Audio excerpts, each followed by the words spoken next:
So, good evening.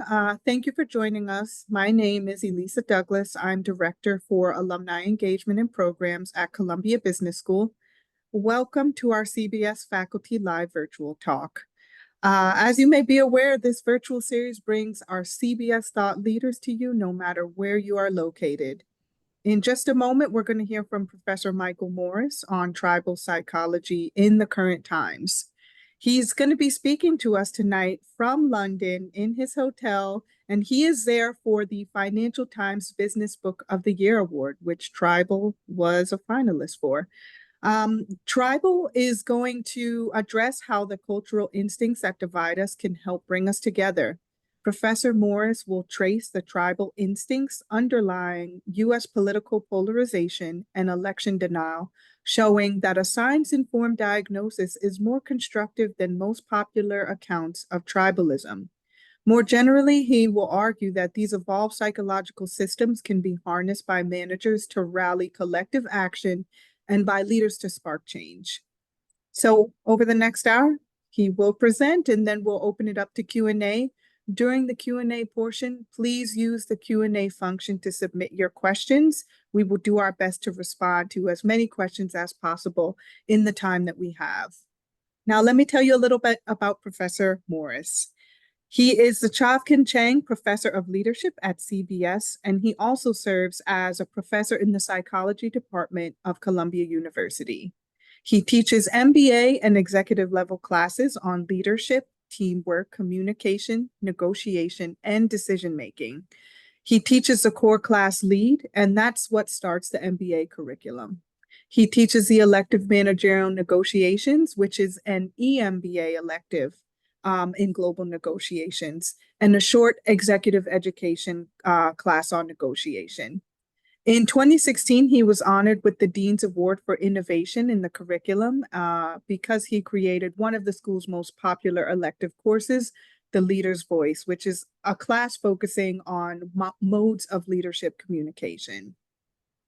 He has published over 200 articles in leading behavioral science and management journals on topics such as decision-making, social judgment, negotiation, and social networks.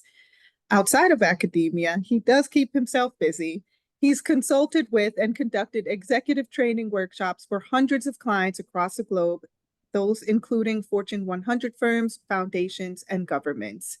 He has advised the Pentagon on frameworks for dealing cultural differences and helped intelligence agencies apply knowledge of cultural differences in cybersecurity programs.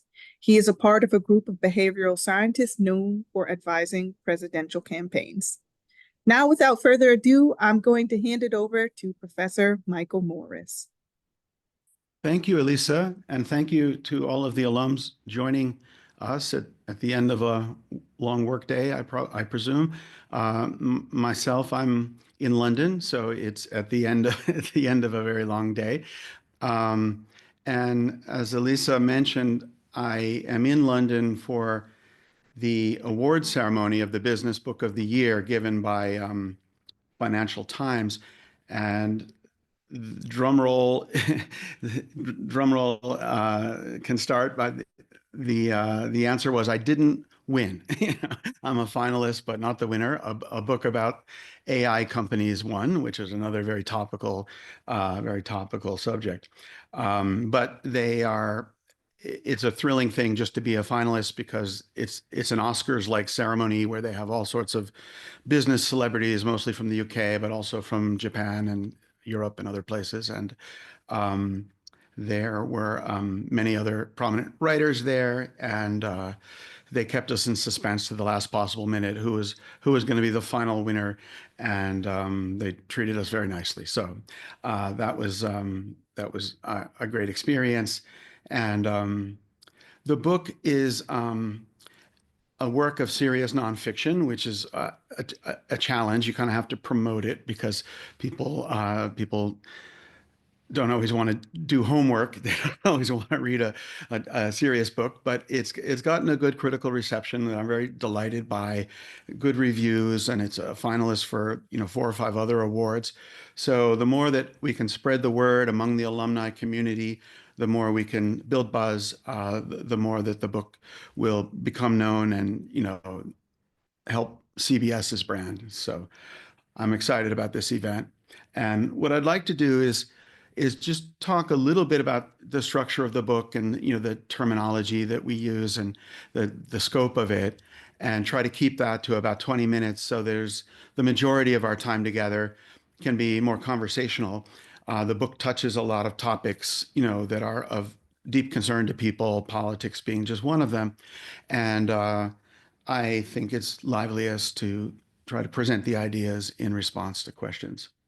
Um, so what I'd like to do is maybe share a few slides and give a mini presentation, and then we'll get to the interactive part, and hopefully we'll get to as many of you as we can.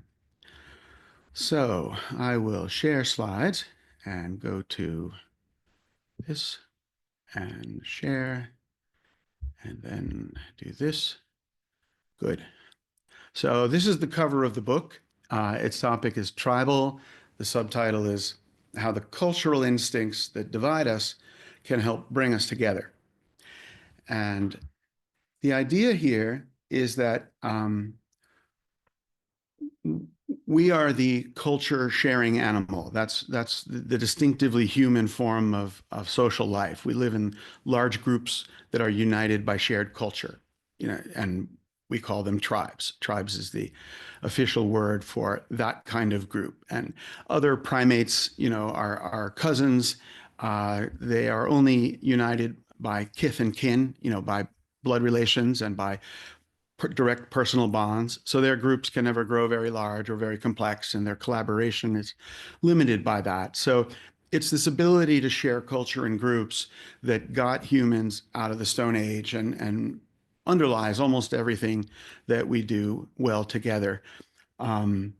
We often use the word tribalism in a negative sense when we're worried about people's group identifications and how it can lead to us and them dynamics. And there certainly is concern about tribalistic dynamics in different arenas of life in recent years. But I like to make the point that our tribal instincts have, for the most part, been adaptive and constructive. And the more that we understand them, and we understand them in a research-based way, we can work with them. And we can even work with them to de-escalate some of the conflicts that are worrisome. Now, I break it down into three major baskets in this book. I wrote this book after 20 years of doing academic research, writing very pointy-headed journal articles about this sort of thing. And we often make much finer distinctions in the academic work. But I've also been a business school professor and done a lot of executive teaching in these times. And I've built a kind of playbook for the practical leaders of the world who want to work with people's cultural psychology, to manage them and to lead them. And in that sort of practical toolkit, I find it useful to distinguish three basic instincts that help us be the cultural animal. And the first bucket is what's called the peer instinct. And this is the conformist side of our psychology. It's something that we often deride and worry about because it can limit our independent thinking. But we should remember that it also enables our collective thinking. It enables us to meld minds and to mesh actions and to work as a united front. And it enabled our ancestral forebears to begin to hunt in coordinated groups and to gather in an organized, concerted way. And that has a much higher return than when each person works on their own. And so part of how, our species moved to the top of the food chain is this capacity for conformity, this capacity to, leave aside our individual thoughts and join a shared idea and a shared plan. So coordination is the term about what the function is that's provided by these conformist sides of our nature. We wouldn't have them unless they had been adaptive once, unless they helped to keep us alive once. And the reason they help keep us alive is that they enable coordination. And that all happened, in terms of evolution about 1 million years ago. So it's a really old part of us. It's the core on which our capacity for culture and for collaboration is built. Another major wave happened about 500,000 years ago. And around this time in the fossil record, we start to see some things that never existed before in the earlier humans. We start to see individuals, the skeletons of individuals who had a congenital deformity, but nonetheless survived to the age of adulthood. Well, what does that tell us? It tells us that somebody else was helping a person who probably couldn't pay back, directly. People were doing pro-social things. They weren't just doing what everyone else is doing, which is the peer instinct. They were trying to do what everyone else is not doing, to make a contribution that is notable, that is exemplary, and that will probably give them social rewards from the rest of the community. So pro-sociality often sounds like a purely altruistic motivation, but it's connected to our motivation for status and our motivation to be ethical and to be looked up to. And so that's why I label it the hero instinct. It also involves all of these instincts. They involve motivations, but they also involve learning capacities for learning the ways of the group. We learn through a conformist way when we just notice the patterns of our group, and then we follow those patterns as a kind of autopilot when we want to fit in. With regard to the hero instinct, we have a mode of learning where we look at the people in our community who have the most prestige or status. And that's true whether the community we're talking about is a primordial, hunter-gatherer community, or it could be a corporation, or it might be our profession, or it might be the country that we live in, the city that we live in, it might be Columbia Business School. We look to the members who have the most prestige, and prestige is something that is determined by the positive attention of the other members of the community. It's like, who does everyone tend to look up to? That's the person with prestige. And we look to that person, we try to emulate that person. We assume that that person must be doing something right. They are respected. They must be doing something right. And we look to their quirks, what's distinctive about that person, and we try to take them on. Now, this doesn't always lead to adaptive learning.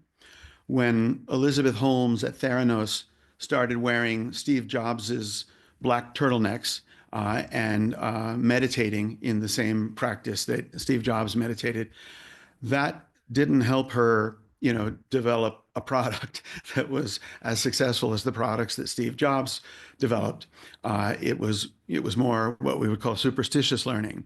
Similarly, conformity doesn't always lead us to learn the best ways to do things, but on average, these ways of learning are adaptive.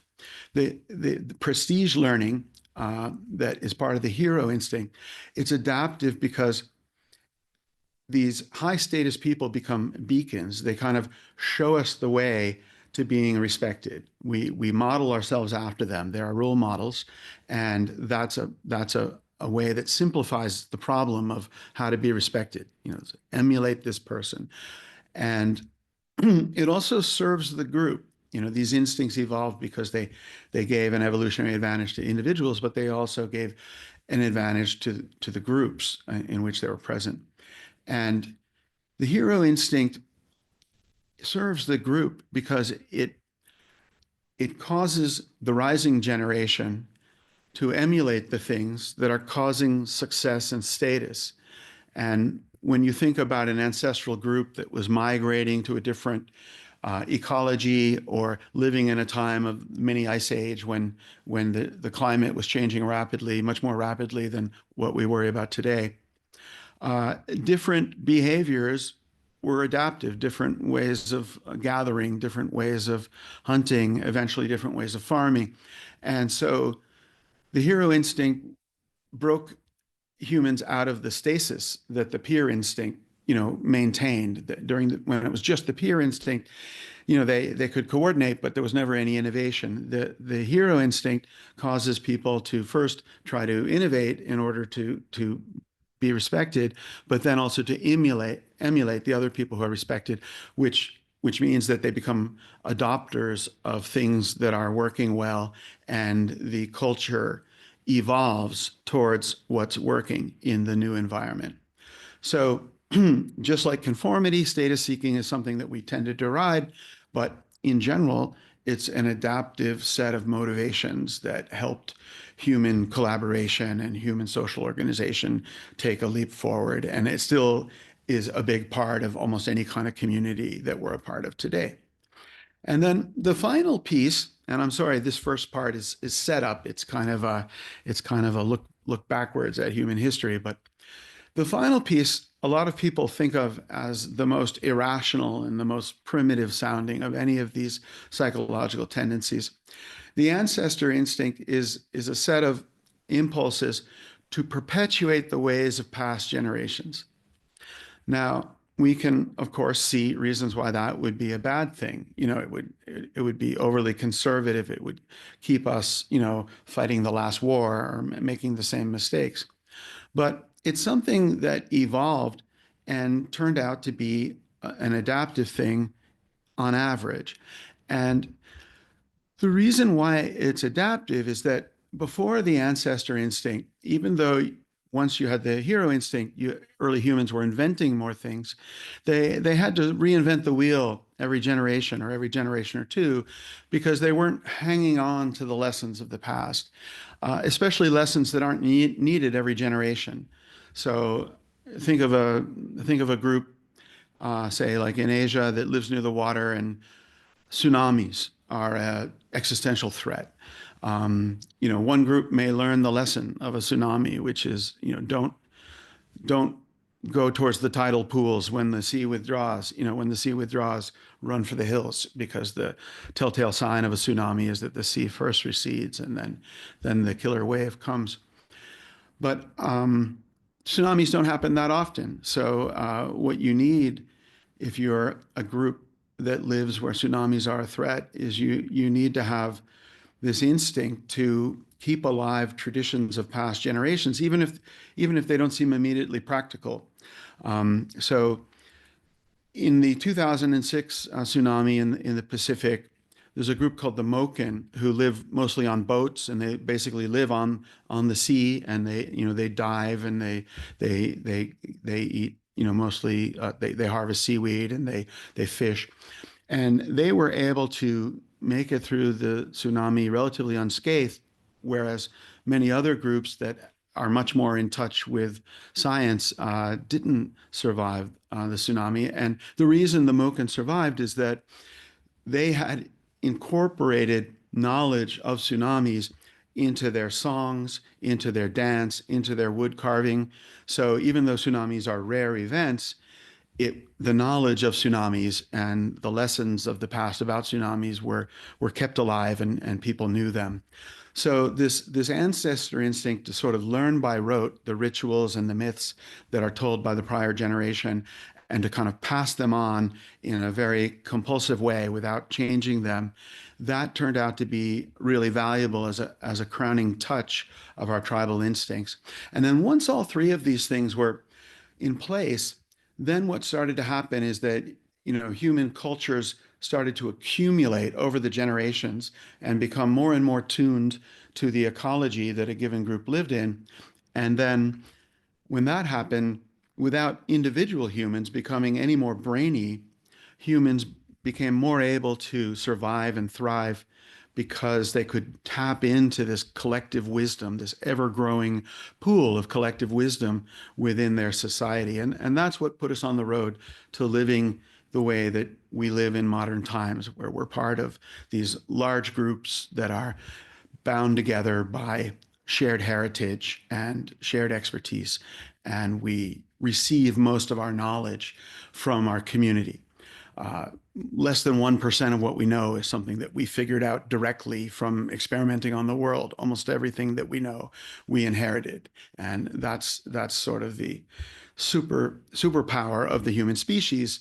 The tribal instincts enable this form of cultural living, and that has been really crucial for us. So as much as tribalism can be a negative thing, we shouldn't forget that tribalism is what made us who we are. Now, these three kinds of tribal instincts correspond to three layers of culture, three kinds of culture that form in almost any kind of group. The peer instinct produces peer codes, which correspond to our tacit sense of what most people in the group do. It's often called, the group norm. So we know what's normal in our group, and we tend to follow that tacit knowledge on a kind of autopilot, and it helps us fit in, it helps us mesh with other people, it helps us be understood by other people. So it corresponds to the cultural practices or habits. The hero instinct produces hero codes, which we could think of as the group ideals or the group mores.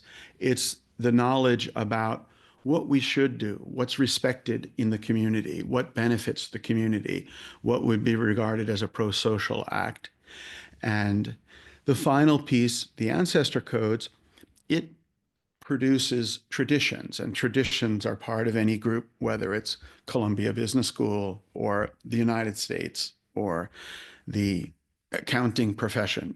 Every community that's organized has traditions, and some of the deepest feeling of meaning that we get in life is through perpetuating the traditions of the communities that we're a part of. And I like to clarify that ancestor doesn't mean biological ancestor here. It means the people that you culturally inherit from. So the founders of your profession are people you may have a lot of curiosity about. The founders of our nation we think a lot about and we want to learn about. None of these people are usually our biological ancestors, but we are the cultural inheritors from those people and from the generations in between, and we feel a sense of connection to those prior generations, and it's a powerful motivation and a powerful source of meaning. Now, so far, this has all been, perhaps academically interesting, a new way of thinking about what makes us human or what makes humans distinctive. It's not necessarily our rationality or our morality or our aesthetics that make us human. I'm arguing that at some level, it's our conformity and our status seeking and our nostalgia about the past that make us human. Those are the fundamental instincts that enabled us to become the kind of animal that we are.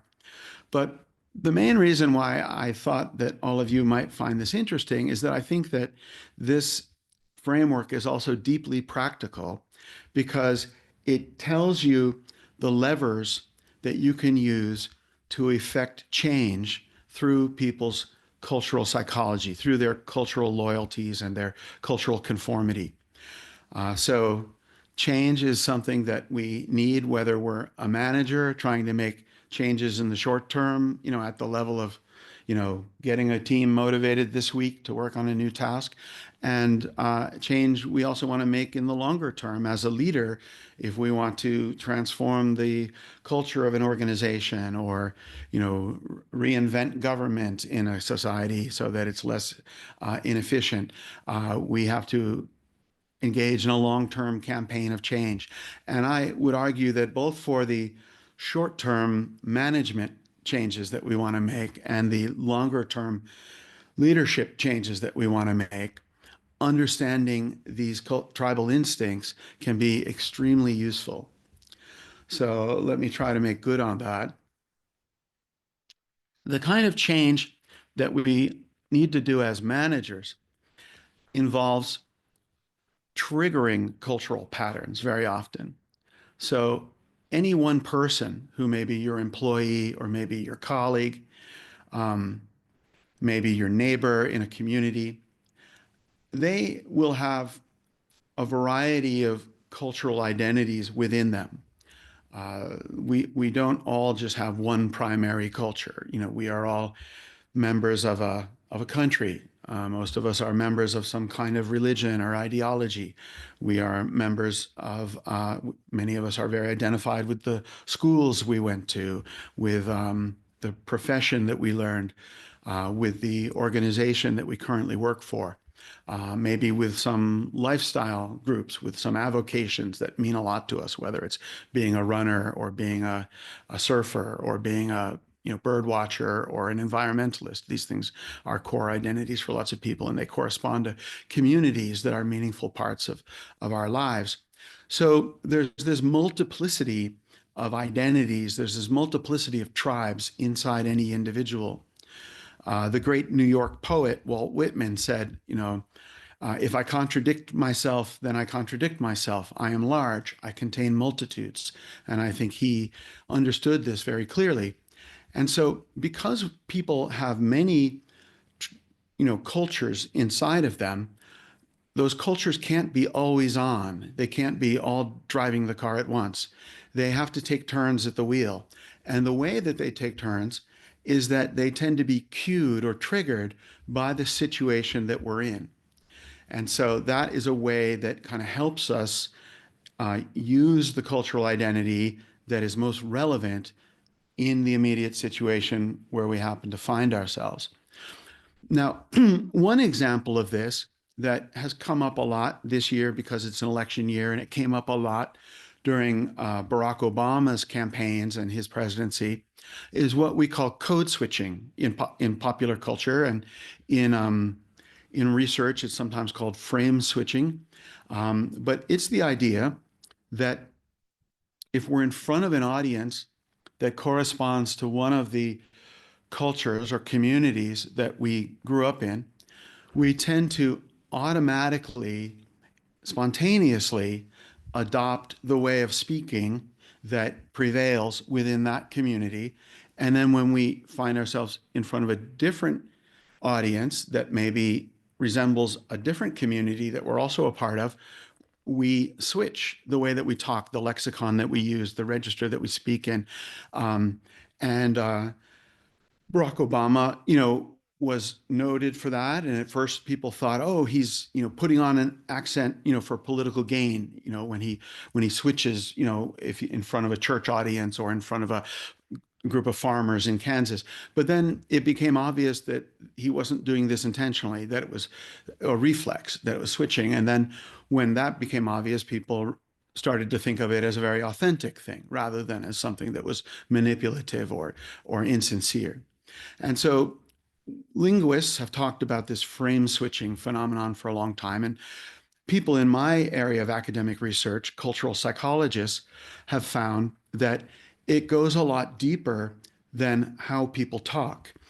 The audience that you're in front of triggers a set of cultural scripts or cultural frames that cause a different way of speaking, but also bring to mind or bring to the fore different kinds of cognitive biases related to different frameworks. And where I've studied a lot is in bicultural individuals, like Chinese Americans who are either immigrants or who grew up in a Chinese community, but also were part of the mainstream American community. And they sort of have two sets of cultural scripts so that they can be culturally fluent in both worlds. And those cultural scripts kind of come to the fore automatically depending on the environment they're in. And for the most part, it works very smoothly and helps people mesh with what's in front of them, with the situation that they're in. It can go haywire sometimes because the world is complex. I did one study years ago where I found that recent immigrants from China to New York, they have a harder time speaking fluently in English to American-born Chinese than to a Caucasian American, because the Chinese face that they're looking at triggers their Chinese linguistic scripts. So it's kind of ironic that you would think that these are the people that they feel socially comfortable with, but they're tongue-tied because something is happening automatically in their brain to make their Chinese scripts come forward, and that's not what they want, with an American-born Chinese person, but it's what their automatic mental habits are doing. So that's the kind of triggering that is most central for peer codes or cultural habits, like habitual ways of speaking. They also tend to be not just cued by the faces that we see, but also the way people talk, the attire that people wear. These are signs of the tribe, and we pick up on these things and we immediately switch into a different cultural mindset.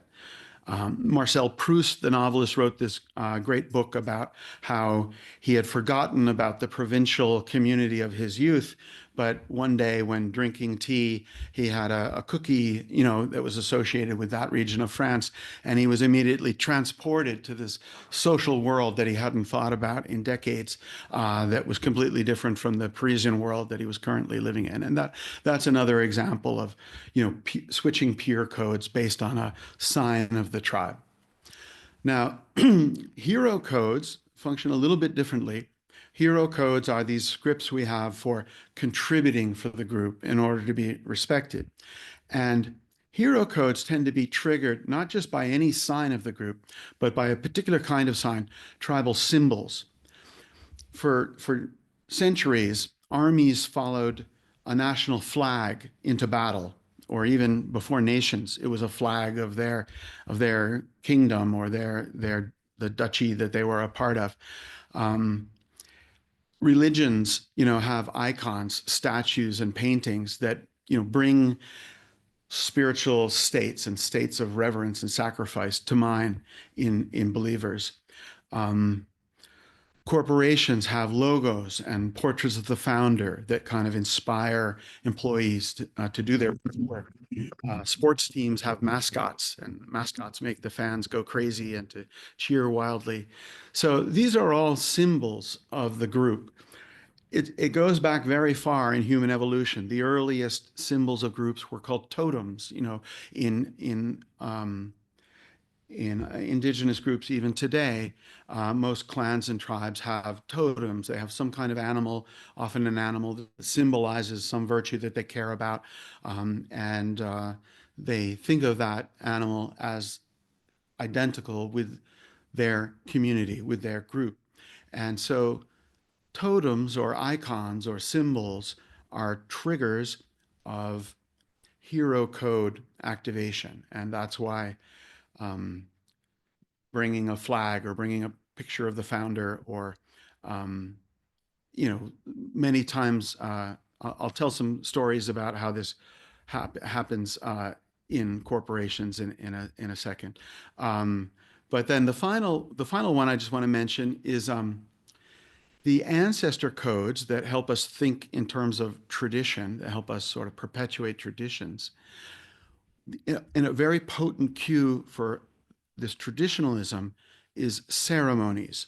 And by ceremonies, I mean this particular kind of group event where we are talking and moving with synchrony. We may be singing a hymn together, or we may be, reciting a corporate chant, or marching in a political rally.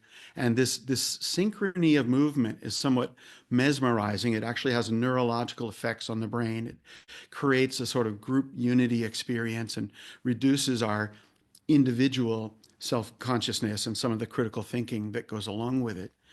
So it's a powerful, intoxicating experience to be immersed in a ceremony, and it tends to make people susceptible to thinking in terms of tradition and letting tradition guide them. And that can be a very powerful force for good, or it can be, in some cases, a dangerous force. So ceremonies are the most important kind of trigger when we are thinking about tradition.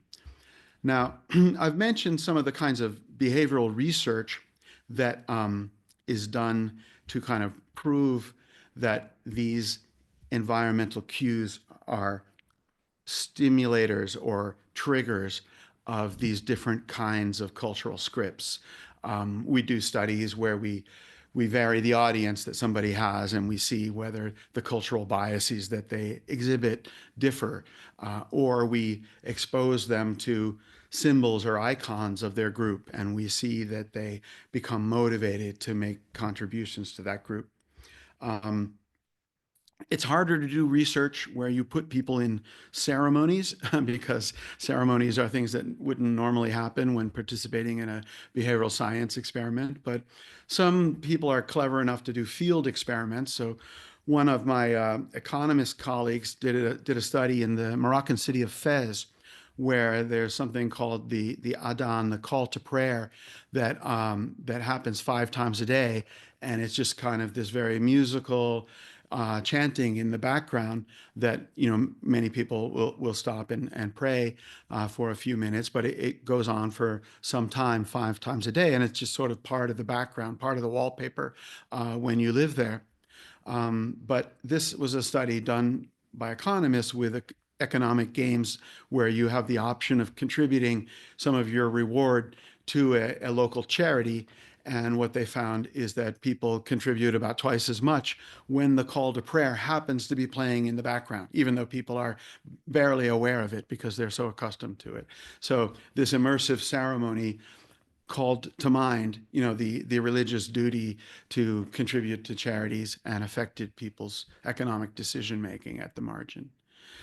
Now, when you write a book like Tribal, you can't just write about the behavioral science studies like I do in my journal articles. I had to learn the art of writing a business book or a popular book where you have stories that people are interested in and have some knowledge of, but that are not overly familiar with. So part of writing this book was finding interesting stories from different parts of the world where leaders made use of these cultural triggers, and stories where I could get people to think about an event in a different way by calling attention to the role that cultural triggers played. And so I'm just going to touch on these stories. You can read the book if you want the full version, but it gives you a sense of the book and how it provides a sort of contrarian take on a lot of things. So one of the most interesting stories of leadership of the 20th century is Singapore.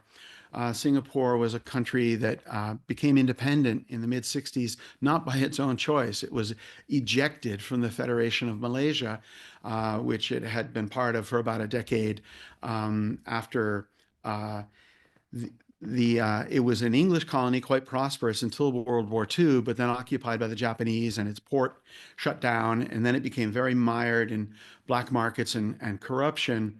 And its port, was a shadow of its former self, and its economy was completely dependent on the port, and it suffered. There was, high rates of malaria, low rates of education, high rates of unemployment.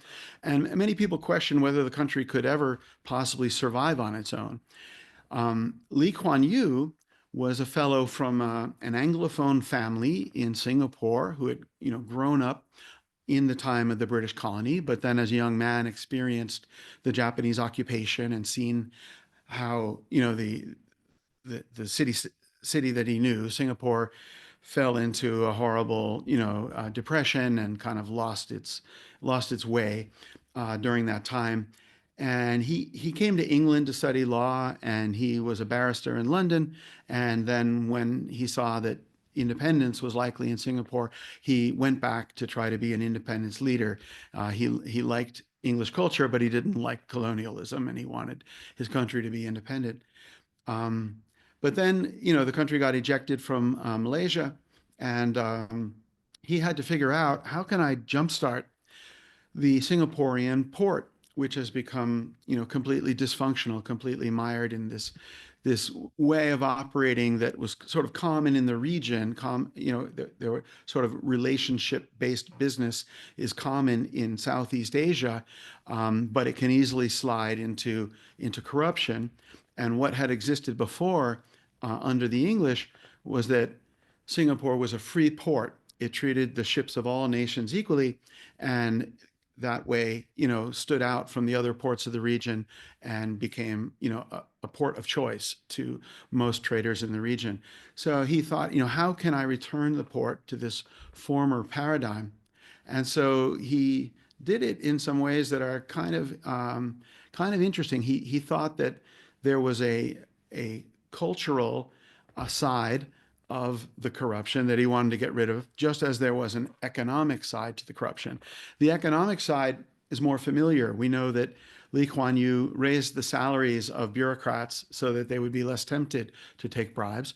And he also raised the penalties for bribery, although many countries have high penalties for bribery and still have high corruption.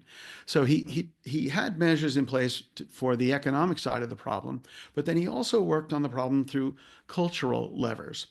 He told the members of his political party and the officials in his government that instead of wearing sort of the local ethnic garb, whether of the Chinese community in Singapore or the Malay community or the Tamil community, that everyone would wear white cotton uniforms. And he thought the uniforms were a symbol of incorruptibility and also something that reminded people of the British Navy, which had been the guarantor of the free ports and the protector of ships, using the Singaporean ports for, decades and decades before.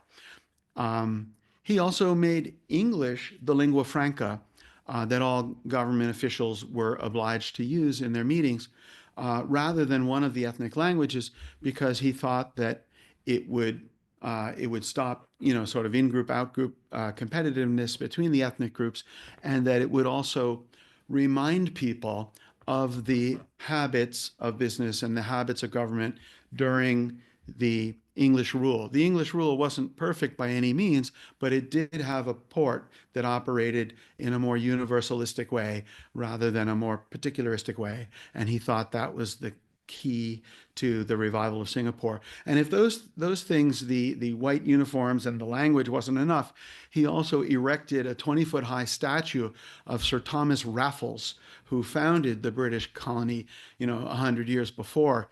And in that respect, he is completely opposite of most independence leaders in the world. Most of them tear down statues of the colonial leaders. They tear the statues from the plinths, and they stop dressing in a more colonialist way and start dressing in a more ethnic way.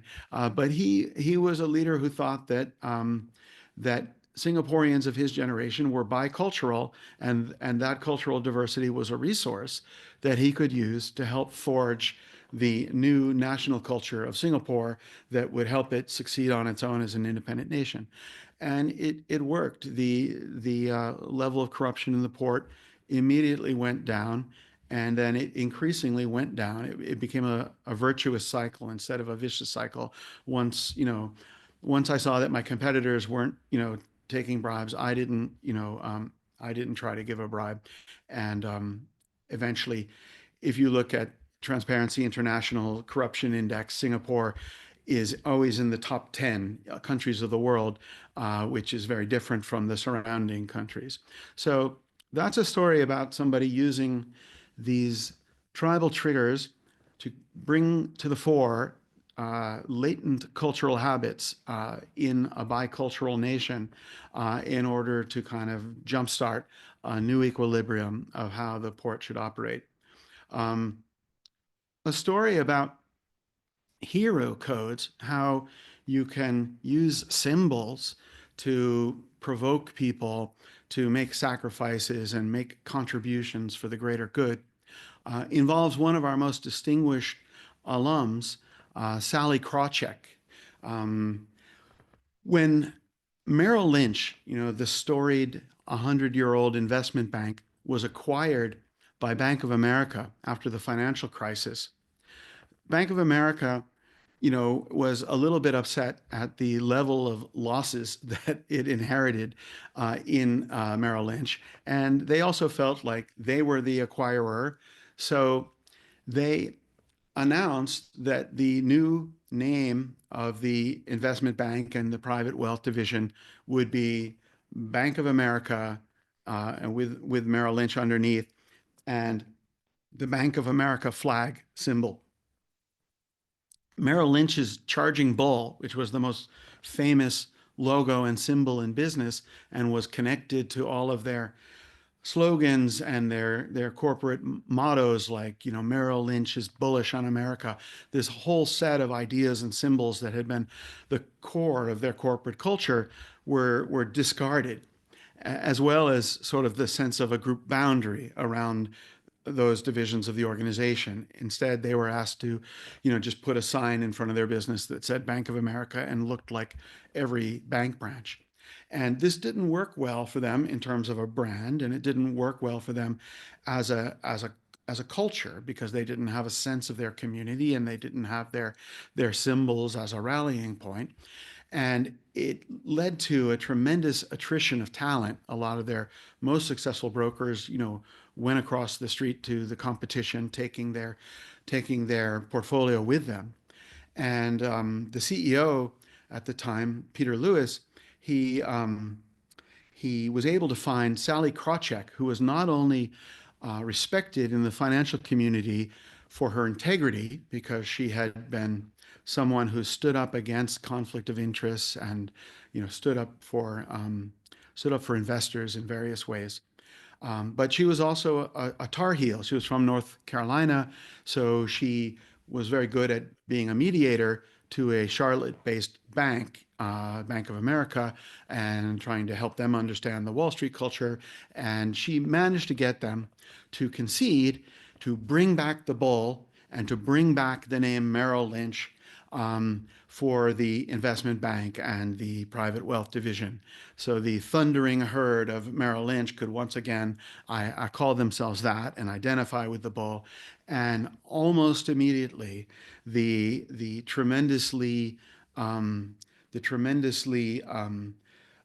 collaborative culture of Merrill. They always called it Mother Merrill, and there was this sense of like, give to Merrill, and Merrill will give back to you. People would help other brokers' clients, because it was good for Merrill, and eventually it would give them status in Merrill, and then they would get benefits from that. So it was always a place where people wanted to be high status by being a contributor, and that was something that drove pro-sociality and collegiality and collaboration at Merrill. And it came back in spades once Sally Krawcheck, put in place these cultural changes that centered on not entirely just having the bull back, but it centered on having the bull back and having the name back and having the boundary back. That jump-started a corporate culture that returned to the Merrill Lynch norms. And then an example of ceremonies and how ceremonies can play an important role in rallying a group to, make real strong sacrifices for the group is the rugby team from New Zealand, the national team, the All Blacks. They have a long tradition. For 100 years, they have performed a haka dance. It's a ritual that comes from the Maori culture, a sort of warlike dance that traditionally was done by warriors before they would go to war. And it kind of involves synchronous movements and synchronous, chanting and grunting and, acting very fierce. And it puts them in this mindset of being a united front, and that they would give all for the team. And the All Blacks represent a tiny country, New Zealand, but they have been the world's top rugby team more than any other team, and more than all of the other countries combined. The All Blacks have been the champions. So they have an extraordinary success record, and they attribute much of the extraordinary team work that they managed to obtain to a culture, a group culture that is, cemented in part by this ceremony of the haka that they do before games. So that is a set of stories that hopefully fleshes out what I mean by these three different kinds of triggers that trigger different kinds of cultural codes. Now, sometimes we have to do more than trigger a cultural code that already exists. Sometimes we need to make change, and we need to create a culture that's different from what has existed before. We need to be a change maker. This is obviously harder and rarer and something that takes more time, but it's something that, in the context of a successful career, a lot of us are charged with doing from time to time. And it's also the case that understanding these tribal instincts is very useful for understanding the levers of change. And I'm going to talk about this more quickly because I want to keep to my promise as much as I can. I think I'm going over what I said. So there are different kinds of social information that each of these tribal instincts is sensitive to, and that are sort of the keys for creating change, for updating these codes. And for peer codes, which are these sort of shared habits that we conform to, the best way to change them is to make the behavior that you want appear prevalent. You can induce people to do it, you can publicize it, you can uh, show people, a pilot program. You can do lots of things to make a behavior that may be rare appear more prevalent. And you don't have to get to 50% of the community before you start getting a conformist tipping point. If you get 25% of a community to do a new behavior in a committed way, that's usually enough for the behavior to start spreading and ultimately flip the convention. We see examples of this all the time. So nowadays at the school, and I think in most organizations, we sometimes use they as a pronoun for a single person. That was not very common a decade ago. How did the culture change? It changed through a minority of the communities that we're part of, the LGBT community and their allies, um, being consistent and committed to asking people to practicing this and asking other people to practice it, and eventually more and more people decide, oh, I'll join. I'll join this. I'll do it when asked, and then it gets to the point where it starts to seem obstinate if you don't do it. And so this is an example from recent memory of a cultural change that many have seen. We could talk about, same-sex marriage a little bit more distant from a prior decade, but also a major cultural change that many of us watched, and it happened through some of these signals, prevalent signals. Now, another kind of signal that's very important is prestige signals. So if you want to change what the ideal is in an organization, what it is that people think that they should do in order to be respected, you do this by sending prestige signals, by creating role models, by shining the spotlight on an employee who's already doing a thing that you want more people to do. And that creates prestige around the person and will cause other people to emulate their behavior. And when you want people to think of something as a tradition, the way that you can do that is precedent signals. You can point out to them that there were chapters from the group's past where something very similar to this was done, so that this new plan that you're presenting to people appears continuous with the past, appears to be an established practice, appears to be a tradition. And we all have a kind of reverence for time-honored traditions. So if you can get people to think of something as a tradition, then you usually can get people to comply with it. So this is how tribal instincts are relevant to this more long-term change of creating cultural evolution or guiding cultural evolution. And I'm not going to go through these examples unless we get questions about them, because I want to turn to the question period. The last slide I'll show you is just that it's often helpful to think about these three levels of culture um, as a pyramid, where shared practices is the biggest part of a culture, and then the shared ideals is a slightly smaller set of things, and then some of those ideals become traditions or become institutions or become policies. They become encoded in the formal structure of the organization or the society. And when we talk about the most transformational changes, the deepest and broadest changes, these changes involve not just one level of cultural code, but they usually involve changes that cut across all these layers. And I mentioned, the movement for same-sex marriage as a cultural change, and I would say that was an example that involved all three of these layers. And One of the ways in which change can be successful, even when it involves, deep cultural change, is what we call a bottom-up grassroots strategy. And the tribal framework can help us understand how this works. It starts with people at the grassroots changing their everyday practices, developing new habits, and that can spread horizontally.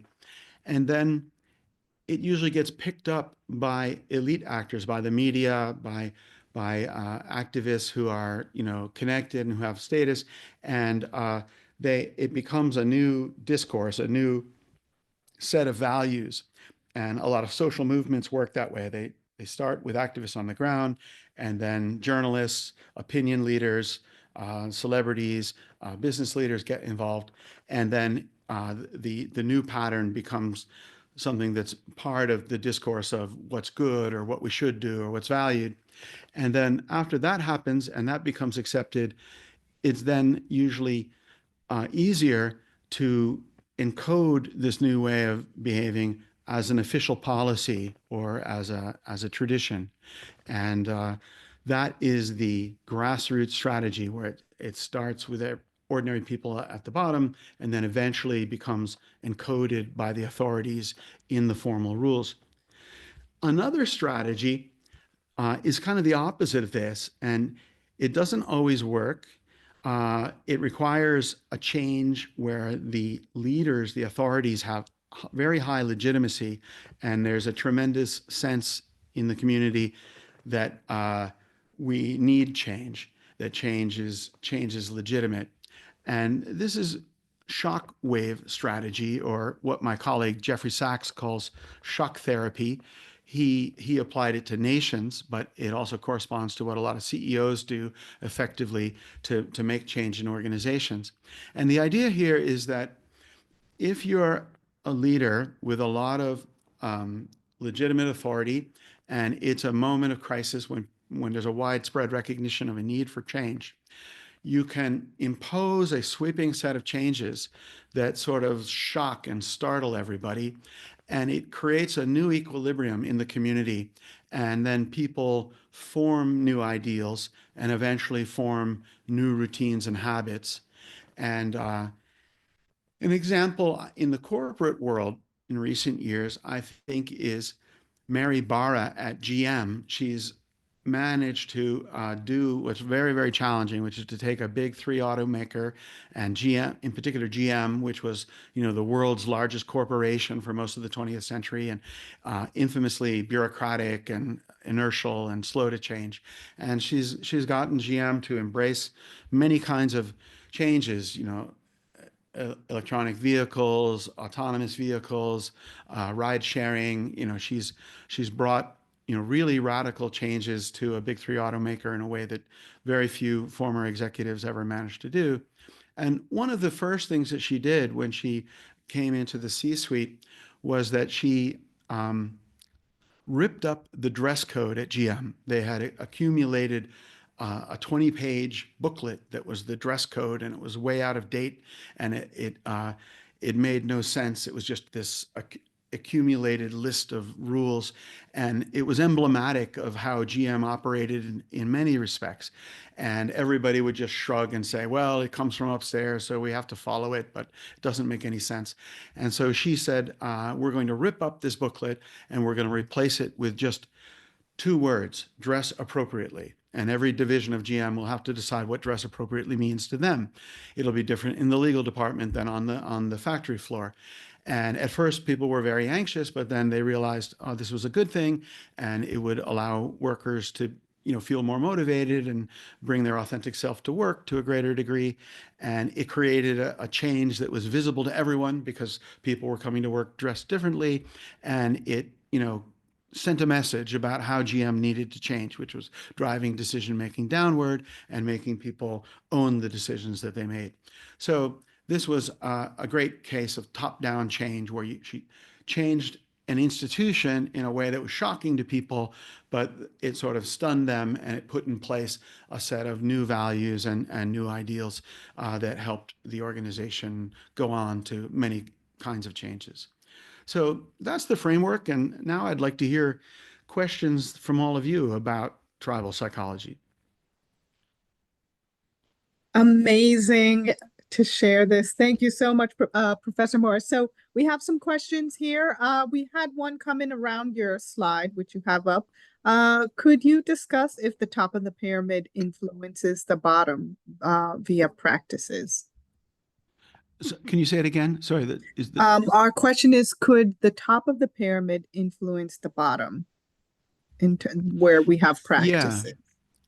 yeah. In top-down change, that's the idea that there's a ripple effect coming from the top to the bottom. So it's change that starts with those in power. It starts with the authorities, and most of the time, when corporate leaders try transformational change, it fails. And that's like a famous statistic in the consulting agency that 70% of change initiatives don't achieve their desired endpoint because you have active resistance, from often the middle management, people who are invested in status quo ways of doing things, the things that have gotten them to where they are, and they don't always buy into the idea that a CEO, especially if it's a CEO who comes from outside, may be imagining. And they often want to just try to wait out the change initiative and say, okay, well, I'll pretend to go along with it, but not very actively, and eventually they'll stop talking about it, and we can just keep doing things the way that we want to. And so what I'm trying to talk about here is, when does it succeed? When is the rare case like Mary Barra, where she has an idea about how the organization has to change, and she engages in this kind of shocking act of, you know, changing the policy in a sweeping way without people expecting it? And when does that set off ripple effects to the bottom? And I think it happens when there's someone with legitimacy, and she was a lifelong GMer. She knew the organization really well. She was quite well respected. And GM had just, come out of their bankruptcy, which was, a moment when I think everybody recognized that the old paradigm wasn't working. So it was a time when it was ripe for change like this. But I think that, if she had announced, in a fiat fashion, that she was going to, close the European division, or, make 10% of the cars electric cars, that would not have gone over well, because those would have been operational changes that would have been very threatening to many, many managers. She found a change that affected everyone, but that was mostly a symbolic thing. It didn't affect operations, but it did create an immediate change that was visible to everyone, and that started the ripple effect of change. To People just became more open to other kinds of changes because they were dressing differently. Everyone was dressing differently. Decision making was coming downward, and it just felt different. It felt like a different kind of organization. Our next question is, you referenced code switching. How can we be authentic and adapt to external cues given our ancestral and community-based instincts or codes? Well, it's a great question about authenticity. Um, Authenticity is a concept that it varies across cultures somewhat. In the U.S., we think a lot about consistency when we think about authenticity, and we have notions like, don't be two-faced or don't be spineless. In many cultures of the world, like for example in Chinese culture, where I do a lot of my work, there's a much bigger emphasis on being situation appropriate, and so people are not surprised when somebody acts differently at work than they act so when they're with their friends. Whereas in the US, people often find that surprising, that somebody has different, norms of behavior or different personas in their different walks of life. But I think even in the United States, where we do, have a bit of an agenda about consistency, we understand that people communicate most efficiently and with most rapport and trust when they are speaking the language of the group that they are speaking. And sometimes that means that, if I'm a banker and I'm in front of a banking audience, I'll speak in financial jargon because I want to show them that I know that they get it, that they are insiders to the community. And so I use the code words of the professional culture, which is, finance speak. Or it may be that, if I'm, you know, operating in a different country, I'll try to show them that I know something about their country. So, I think we get that point that you communicate with the most efficiency and the most trust when you're connecting with your audience. And so we can make it clear that the motivation, for our code switching is the desire to communicate, not to manipulate. And I think the more that people see that the code switching happens spontaneously rather than in a contrived way, the more that we tend to think that it is a form of authenticity. That, if you're an authentic person, you just kind of snap into the way of speaking that, this community from your life uses or that community from your life uses. If you're a politician from the North and you try to use a Southern accent and people know that you've never actually lived in the South, okay, that's different. That's what will be perceived as insincere. But I think, if you are talking, if you are expressing the cultures that you have a legitimate claim to, then you can seem more authentic. Okay. We have a question here. You talked about manipulation. For those well versed in your work and may know how to manipulate the populace for their benefits using these concepts, how would we effectively combat that using counter strategies? Oh, that's an interesting question. So, for example, if I'm an employee who doesn't want the culture to change and some either activist or leader is trying to foment change, how can I counter the influence of the cultural change maker? Um, I would say that um, the best way to fight um, prevalent signals is with other prevalent signals, and the best way to fight prestige signals. Let me do this.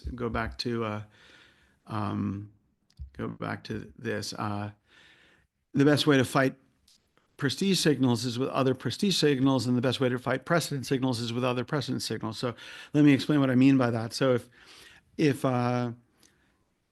suppose you're in a car maker and you don't believe that electric cars are the future, and you think that it's a mistake for the company to go entirely in that direction, and the CEO is making it seem like you know all cars in the next decade are going to be electric cars. Well, you can counter that influence campaign by showing in a evidence-based way that the majority of cars are still fossil fuel-based cars, and that even if the majority of the cars being manufactured in a given year become electric, that you're still going to have all these uh, legacy cars that are still going to be present. So you can use other kinds of prevalence information to help people see that the norm has not completely flipped towards electric cars, and that there is still a lot of reason to be invested in and thinking about fossil fuel based cars. Now, if instead uh, there is a leader using prestige signals, like trying to set up, certain employees as the new heroes or the heroes of the new strategy that we are trying to roll out more broadly.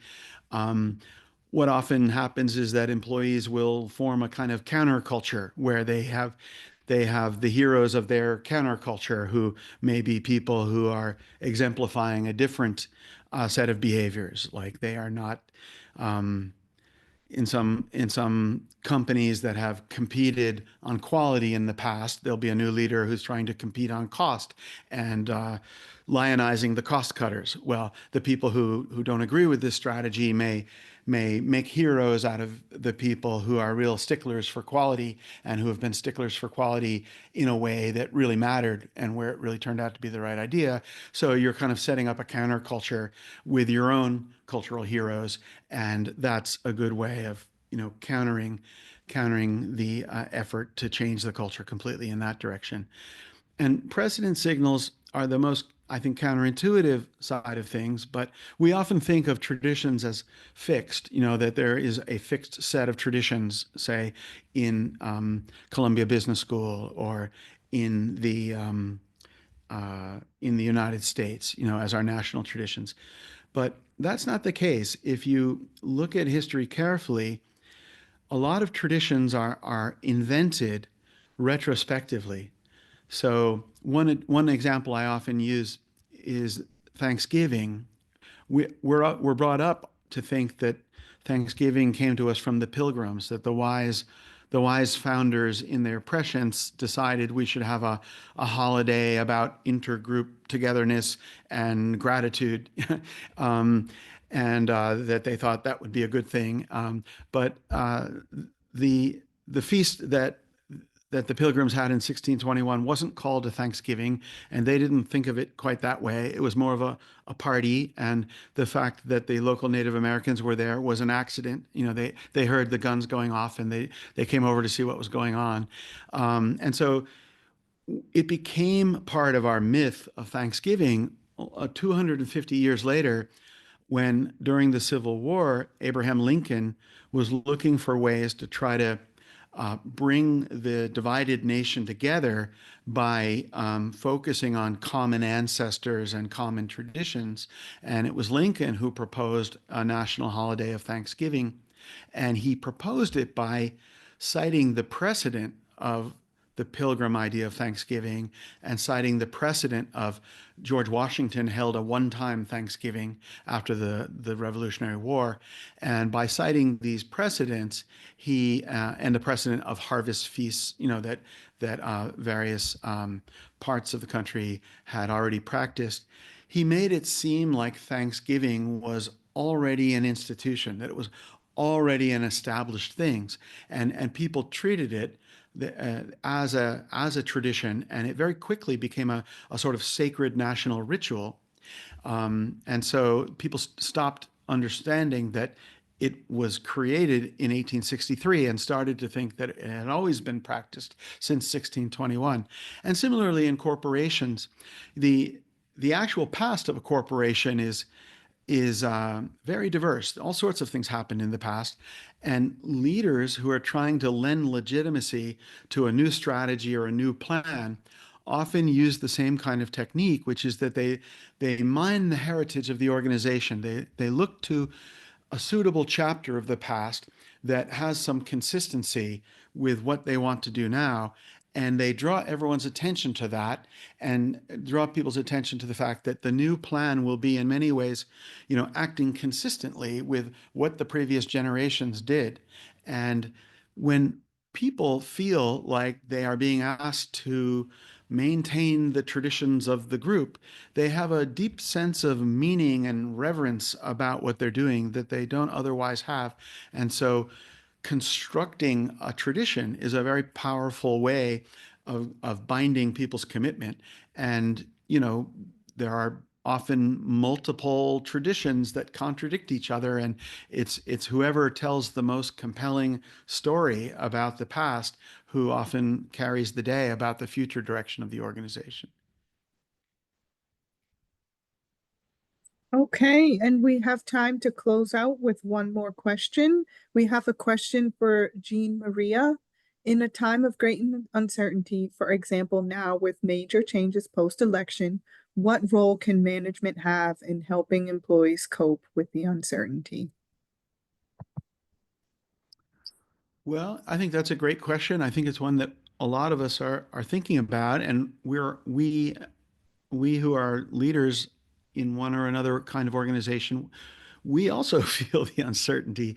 I've been on a lot of podcasts, about that, where people are wondering, will Doge, completely change the government, and will the foreign policy change, and will government policies that affect different industries be radically changed?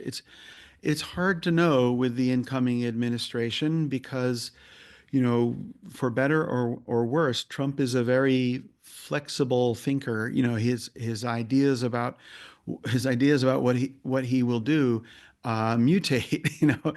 And so if you don't like what he is saying today, just wait, and he may be saying something quite different a week from now. Um, and it seems like, a lot of any administration early on, there are a lot of claims that are symbolic posturing, and then the actual changes that are made are much more minor than that. I don't think it doesn't seem credible that Doge will cut $2 trillion of the federal budget. There have been many previous attempts, like Al Gore's Reinventing Government, or the Ronald Reagan's Commission to Reduce Government, and they also involved brilliant business people and people with vast experience in government, and they identified many inefficiencies in government, but it doesn't take a genius to identify inefficiencies in government. Government is inefficient in part by design. It has different purposes than business. So many of these changes, I think, only good things can come from having people like Elon Musk and Vivek Ramaswamy, give a look at, how does the Pentagon operate, and how could we change, for example, how Pentagon interacts with the tech industry. If they can make some changes similar to, how NASA operates with the private space companies, that would be wonderful. But I think the most realistic expectation that we can have is that the actual changes will be very small compared to what's being talked about, or what's being envisioned, in these early days. So I think that, uncertainty is an unpleasant state, but uncertainty is also an important element of hope. If we think that things can change, then we can be very motivated to try to steer the direction of that change. And one of the things that I try to emphasize in this book is that cultures are much more mutable and manageable and malleable than we often assume. Our current identities, whether they're, ethnic or religious or corporate, are not destinies. They are identities that evolve with every generation and with every decade. So I think uncertainty is a positive thing, and as leaders, we should try to harness it and make people feel like the fact that the future is not entirely fixed is a good thing and creates a potential for their efforts to make a real difference. Thank you so much, Professor Morris. This was an incredibly provocative talk. I think you've given us all some new understanding that I hope we can apply, and we'll go out and read the book, certainly, and learn more. I'm just truly grateful for the time, especially you being in London right now and being Yeah. so generous. Thank you so much, Professor Oh, Morris. no, To it's the alumni who are generous to take time to learn what the professors are doing and to kind of help us spread the word. So I'm really indebted to anyone who spent this hour together with us on this academic subject, but I think also a practical subject. Indeed, indeed. We had over 300 alumni register to join us tonight. Thank you to every Wow, one of you it's that's impressive. that tuned in. Thank you to all the questions that came into the chat. And sadly, we are concluding our CBS faculty live virtual series for 2024, but we will be back in 2025 with more programs and more outstanding thought leaders like Professor Morris. So please do keep an eye out. Thank you again, Professor Morris, and thank you again, everybody around the world, for joining us for tonight's talk. Take good care. Thank you so much.